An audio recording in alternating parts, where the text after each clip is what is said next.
कोई विषम समस्या यदि आपके सामने खड़ी होती है, विषम समस्या जिसका कोई निराकरण हो ही नहीं रहा, सब दूर हाथ जोड़ लिए, सबसे कह लिए, सबको प्रणाम कर लिया, सबसे बोल दिया, सबसे विनय कर ली, तो भी वो समस्या मिट ही नहीं रही है, तो हमारा निवेदन है 5 बेलपत्र, 5 दुर्वा, दुर्वा जानते हो, दूब, दुर्वा, 5 दुर्वा, 5 बेलपत्र, 5 कनेर के पुष्प शिव जी को समर्पित कर कर उसी 1 लोटे जल से 5 बार शंकर भगवान को जल चढ़ाना प्रारंभ करिए। लगभग 1 हफ्ते यदि आपने शिव को जल चढ़ाना प्रारंभ कर दिया इसी क्रम से, तो निश्चित है वो समस्या का हल 1 हफ्ते के अंदर बाबा को निकालना ही पड़ेगा और आपका लक्ष्य निश्चित करना ही पड़ेगा। आप 5 या 7 दिन रेगुलर लगातार प्रैक्टिकल करना चालू करो, भले आज से चालू कर दो। अगर बहुत भारी तकलीफ है कि ये तकलीफ बहुत भारी है, मिटी नहीं रही, द्विजेश्वर महादेव का नाम लो, 1 लोटा जल लो, शंकर भगवान को, जैसे ये शिवलिंग, ये जलाधारी, ये जलाधारी का भाग, द्विजेश्वर महादेव का नाम लेकर जो जल चढ़ाया जाता है वो यहां से चालू होता है, जहां से पानी बहकर नीचे जाता है ना, तो यहां से जल चढ़ाना प्रारंभ होता है द्विजेश्वर महादेव का। द्विजेश्वर महादेव का जल यहां से चढ़ाते चढ़ाते चारों तरफ घुमाते हुए वापिस जलाधारी पर आता है, जहां से जल अपन बह रहा है उधर, फिर वापिस आता है और सामने जहां तुम खड़े हो, चाहे इधर खड़े हो चाहे इधर खड़े हो, वो जल वापिस आकर फिर इसी तरह से धार पड़ती पड़ती शंकर के शिवलिंग पर जाती है और द्विजेश्वर महादेव से प्रार्थना करी जाती है, तो कैसी भी दुख की घड़ी हो वो दुख की घड़ी टल ही जाती है। अगर सबसे पहला कोई अभिषेक करने का देवताओं में क्रम प्रकट हुआ तो वो शिव के अभिषेक से प्रकट हुआ। शंकर भगवान के अभिषेक में 5 चीजें मूल चाहिए। पहले नंबर पर दूध चाहिए, दूसरे नंबर पर दही चाहिए, तीसरे नंबर पर घृत चाहिए, घी, चौथे नंबर पर शहद चाहिए और 5वें नंबर पर शक्कर चाहिए, मिष्ठान चाहिए। अब ये 5 चीजें अपन चढ़ाते चढ़ाते चढ़ाते चढ़ाते पूरा जीवन हो गया। रोज आप शिव जी को चढ़ाते होगे, सावन महीने में चढ़ा रहे होगे, शंकर जी को शिवरात्रि पे भी चढ़ाते होगे, या कोई भी मूर्ति की, चाहे नारायण हो, लक्ष्मी हो, राम हो, कृष्ण हो, कोई भी देवता हो, उनका जब हम अभिषेक करते हैं तो ये 5 चीजों की जरूरत हर व्यक्ति को पड़ती है। ये पंचामृत की जरूरत है। क्यों लेकर जाए हम कृष्ण के पूजन में, हम अभिषेक में ये 5 चीजें क्यों लेकर जाए? उसकी मूलता है। पहले नंबर पर दूध। भगवान शंकर को जब हम दूध समर्पित करते हैं तो हमारे घर का वंश बढ़ता है। क्या बढ़ता है? वंश। जब हम शिव को दूध समर्पित कर रहे हैं, पंचामृत की वस्तुओं में हम जब दूध समर्पण कर रहे हैं, हम अभिषेक में अगर नारायण का अभिषेक कर रहे हैं, लक्ष्मी का अभिषेक कर रहे हैं, राम का अभिषेक कर रहे हैं, शिव का अभिषेक कर रहे हैं, शंकर का अभिषेक कर रहे हैं, या हम किसी भी देव का अभिषेक कर रहे हैं, उसमें दुग्ध मूल है। क्योंकि दूध जब हम समर्पित करते हैं तो ये हमारी वंश की वृद्धि करने वाला, वंश बढ़ाने, ये हमारा वंश बढ़ा रहा है। दूसरे नंबर पर दही।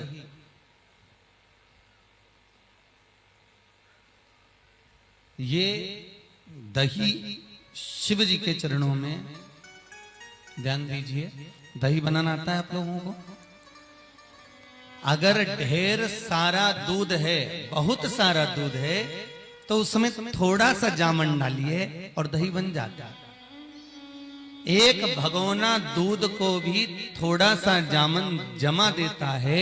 उसी तरह शास्त्र कहता है कि यहाँ दही शिव को इसलिए समर्पित करा जाता है कि अगर भाई भाई में विवाद हो रहा हो, देवरानी जेठानी आपस में झगड़ रही हो, अगर कहीं सास बहू में क्लेश हो रहा हो, किसी का घर टूट रहा हो, किसी का घर अगर खंडित हो रहा हो, कोई परिवार आपस में टूट कर जा रहा हो, कोई भाई भाई आपस में झगड़ कर जा रहे हो, तो शिव का अभिषेक दही से करने से परिवार वापस जुड़ जाता है। इसलिए पंचामृत में दही की मूलता कही।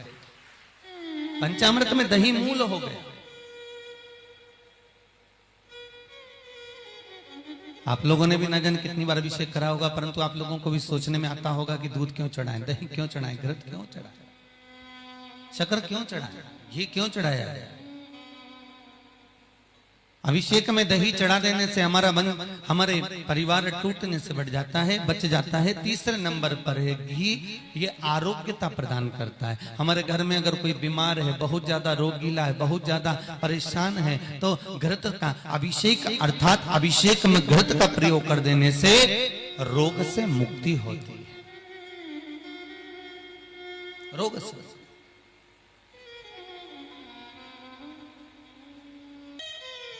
मेरे शिव देने वाले, औघड़ी जटाजूट बांधने वाला स्वयं शिव विश्वास है। और इस विश्वास को शिव जी को जब हम दूध समर्पित करें तो वो वंश की वृद्धि करता है। दही समर्पित करते हैं वो घर को जोड़ता है। घी समर्पित करते हैं वो रोग से मुक्ति करता है। शहद जब हम समर्पित करते हैं तो बच्चों की विद्या को प्रबल करता है। घर में अगर कोई विद्या अध्ययन कर रहे हैं, कोई पढ़ रहे हैं, कोई आनंद ग्रहण कर रहे हैं, उनको विद्या की प्रबलता देने वाला वो शहद होता है जो शिव को समर्पित करा जाता है। और 5वें नंबर पर है मिठाई, शक्कर, खांड।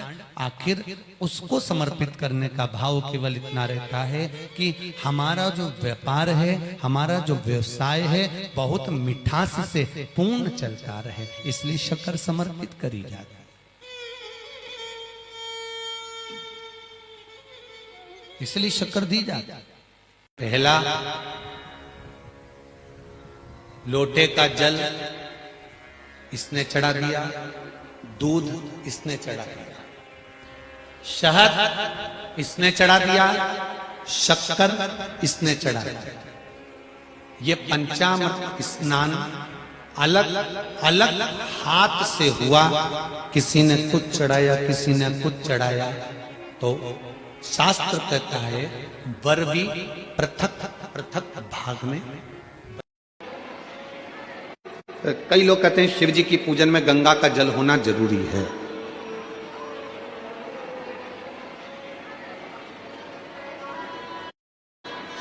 और मान लो तुम्हारे पास में गंगा जी का जल नहीं है तो क्या शंकर जी तुम्हारी पूजन को स्वीकार नहीं करेंगे?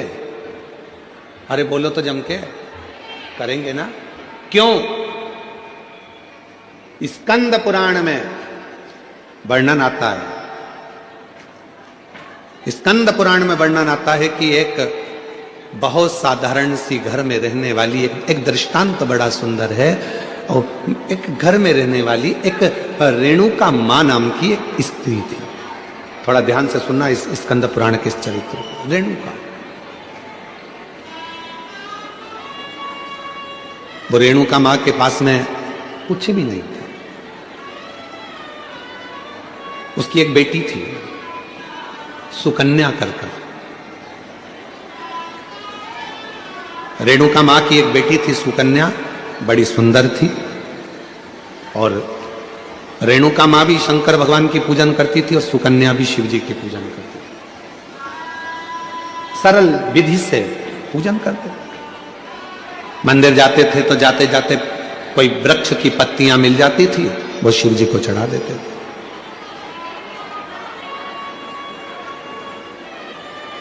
कोई फूल मिल जाता था, वो शिव जी को चढ़ा देते थे। और कई बार ऐसा हुआ कि रेणुका सुकन्या को कोई पत्ती नहीं मिली, कोई फूल नहीं मिला, तो उन्होंने जल चढ़ा दिया। कई बार ऐसा भी हुआ कि सुकन्या और रेणुका को जल भी नहीं मिला, तो उन्होंने 3 बार ताली बजा दी। कई बार ऐसा हो गया सुकन्या और रेणुका को कि वो मंदिर भी ना जा पाए, तो उन्होंने शिखर का दर्शन कर लिया। शिखर का दर्शन।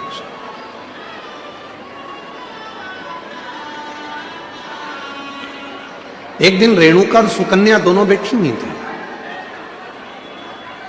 और रेणुका सुकन्या बैठी हुई थी, और वहीं से एक संत का निकलना हुआ।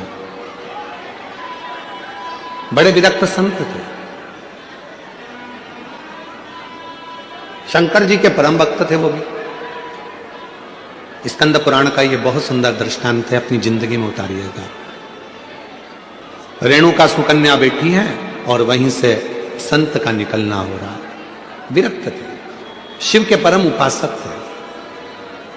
उनके मुख से नित्य प्रति ओम नमः शिवाय, ओम नमः शिवाय, ओम नमः शिवाय, ओम नमः शिवाय जपा करते थे।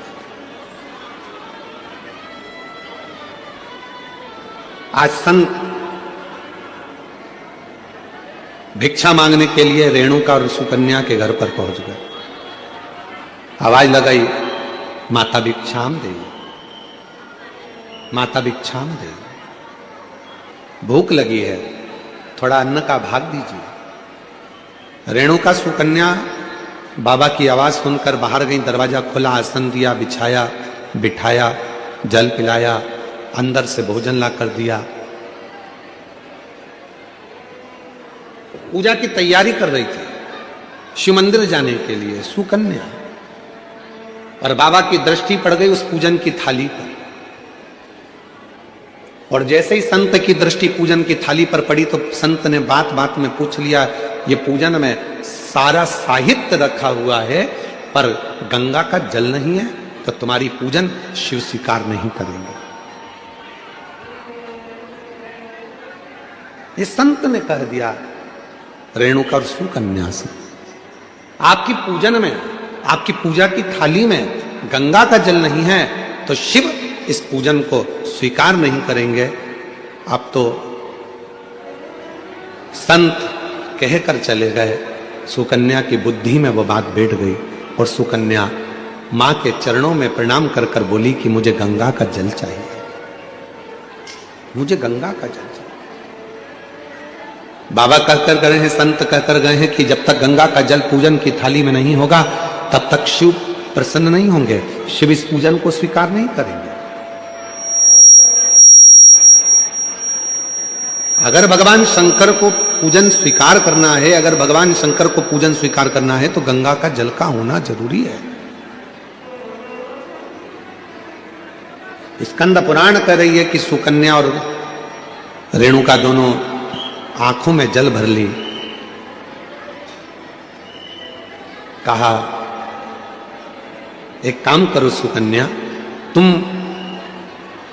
गंगोत्री चली जाओ और गंगा जी के उद्गम से गंगा जी का जल लेकर आ जाओ। जाओ। सुकन्या हाथ जोड़कर बोली, मां मैं अकेली कन्या, मैं अकेली स्त्री गंगा का जल लेने के लिए कैसे जाऊंगी? शिव की पूजन सुकन्या ने भी बंद कर दी, रेणुका ने भी बंद कर दी। दोनों शंकर के मंदिर नहीं जा रही हैं क्योंकि संत कहकर गए हैं कि गंगा का जल होना जरूरी है। अब गंगा का जल ही नहीं है तो शंकर मंदिर जाके करूंगी क्या? अब गंगा का जल ही नहीं है तो शिव जी के शिवालय में जाकर करूंगी क्या? ना सुकन्या मंदिर जा रही है, ना रेणुका मंदिर जा रही है।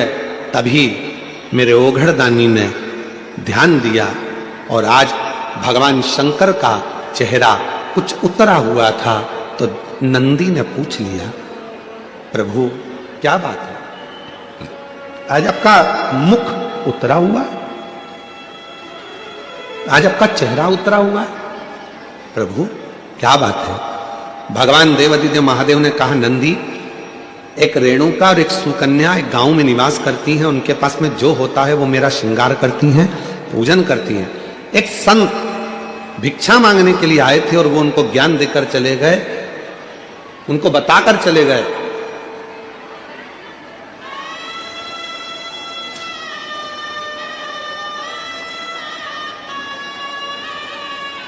कि गंगा के जल के बिना शिव पूजन को स्वीकार नहीं करते। ना मां मंदिर जा रही है, ना बेटी मंदिर जा रही है, दोनों विचार में लगे हैं कि गंगा का जल कहां से लेकर आए, गंगा का जल कैसे लेकर आए, दोनों विचार। और उन दोनों के जल के बिना मैं फीका हूं। तभी भगवान शिव के पास से नंदी दौड़ कर गए, आप चिंता मत करो, आपका चेहरा उतरा हुआ देखकर, मुख उतरा हुआ देखकर मुझे अच्छा नहीं लग रहा। दौड़ कर गए नंदी और नंदी ने जाकर एक साधु का रूप रखकर पहले तो संत को समझाया कि गंगा का जल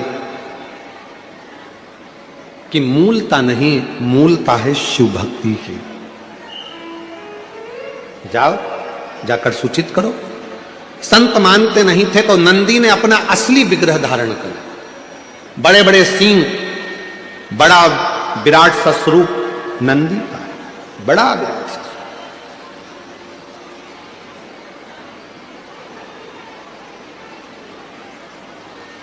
और इतना विराट स्वरूप नंदी का था, इतना विराट स्वरूप नंदी का था, नंदी जैसे ही सामने जाकर उस संत के खड़े हुए और अपनी पूंछ का एक बाल संत के ऊपर जो घुमाया, इतने में संत जमीन पर पड़ गए, हाथ जोड़कर बोले मुझसे क्या गलती हो गई।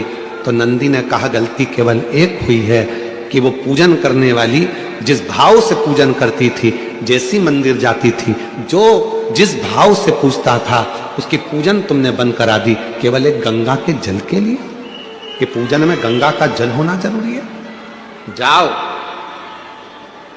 नंदी ने कहा संत ए साधु, जाकर वो रेणुका और सुकन्या से जाकर कहो कि जब शंकर भगवान के ऊपर एक लोटा जल चढ़ता है, जब शिव जी के ऊपर पानी की एक बूंद गिरती है, जब शंकर भगवान के ऊपर अगर कोई साधारण जल भी चढ़ता है तो वो शंकर के ऊपर चढ़ा, और जैसे उनकी शिवलिंग पर चढ़ा, जटा से लगा, तो वो अपने आप गंगा जल बन जाता है, अलग से गंगा जल की जरूरत नहीं।